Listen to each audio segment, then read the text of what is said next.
Dumbarton Library. So we're going to look at the very ornate Dumbarton Library this time.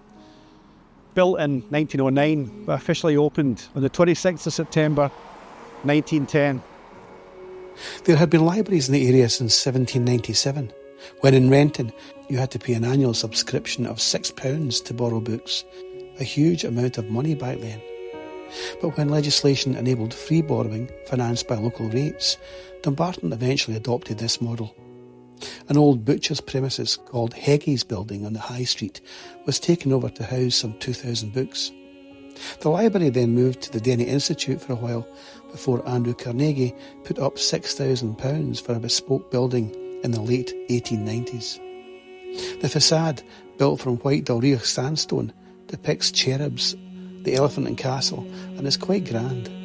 Dumbarton was a closed access library until 1950.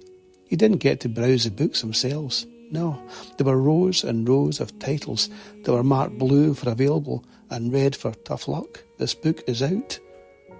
It became an open access library soon after this and was more like the place we see now. The main reading room is still impressive with its curved roof and intricate plasterwork. There's even a cupola skylight in the staff room.